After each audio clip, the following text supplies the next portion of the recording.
এই দুনিয়ার কুয়া দিয়ে আমাদেরকে বুঝিয়ে দিচ্ছেন, গোলাম হে দুনিয়ার মানুষ, তোমরা অনেক নিচে আছো আর জান্নাতটা আছে অনেক উপরে। আল্লাহ বলতেছে, গোলাম আমি আল্লাহ তোমাদেরকে, তোমরা দুনিয়ার কুয়ার ভিতরে পড়ে আছো, এই কুয়ার থেকে উঠানোর জন্য আমি আল্লাহ শক্ত করে একটা রশি ছাড়ছি। কি ছাড়ছি বলেন? আমি আল্লাহ তোমাদেরকে কুয়ার মধ্য থেকে উঠানোর জন্য শক্ত করে একটা রশি ছাড়ছি। সেই রশিটার নাম হলো পবিত্র কোরআন। কি বলেন? আল্লাহ রাব্বুল আলামিন তার কালামে হাকিমের ভিতরে বলেছেন, ওয়াতাসিমু বিহাবলিল্লাহি জামিআ। রাব্বুল আলামিন বলেন, গোলাম রে, তোমাদেরকে কুয়া থেকে উঠানোর জন্য আমি আল্লাহ একটা রশি ছাড়ছি, এবং যে রশিটা ছাড়লাম এই রশিটা বড় শক্ত, বড় মজবুত রশি আমি তোমাদের জন্য দুনিয়াতে পাঠাইলাম। গোলাম রে, তিনটা দায়িত্ব আমার আর একটা দায়িত্ব হলো তোমার। বলতেছে, গোলাম রশিটা ছাড়লাম আমি, এবং যেটা ছাড়লাম সেটা হলো শক্ত রশি ছাড়লাম, যাতে তুমি ধরলে ছিঁড়ে না যায়, যাতে পেরে না যায়, ছিঁড়ে না যায়, ফেটে না যায়, এমন একটা রশি ছাড়লাম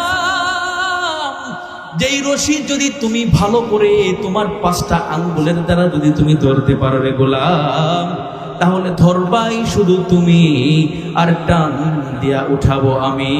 একটু আওয়াজ করে বলা যাবে কি সুবহানাল্লাহ?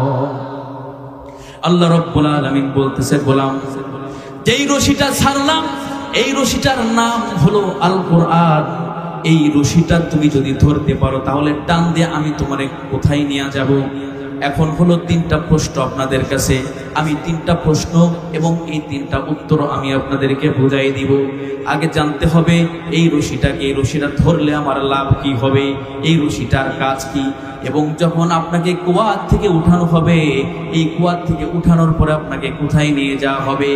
দুনিয়ার নিয়ম হলো, দুনিয়ার মানুষ কুয়ার ভিতরে যখন পড়ে যায়, এই রশিটা দেওয়ার পরে এই উপর থেকে যে শক্ত রশিটা দিছে, কুয়ার ভিতরের মানুষটা জোরে জোরে যখন শক্ত তার 5টা আঙ্গুল দিয়া টান দিবে, টান দেওয়ার সঙ্গে সঙ্গে আল্লাহ রাব্বুল আলামিন তারে একটা জোরে টান দিয়া তারে জান্নাতের ভিতরে নিয়ে যাবে। জান্নাতের রাস্তাটা, জান্নাতের পথটা কিন্তু অনেক সহজ, কিন্তু আমাদেরকে চিনতে হবে, আমাদেরকে বুঝতে হবে জান্নাতের রাস্তা কোথায়, কোন দিকে গেলে আমি জান্নাতে যাইতে পারবো। সম্মানিত হাজিরিন, আমরা জান্নাতে যাইতে চাই কি চাই না? কারা কারা চান? দুটো হাত তুলে মালিককে দেখান, নারায়ে তাকবীর।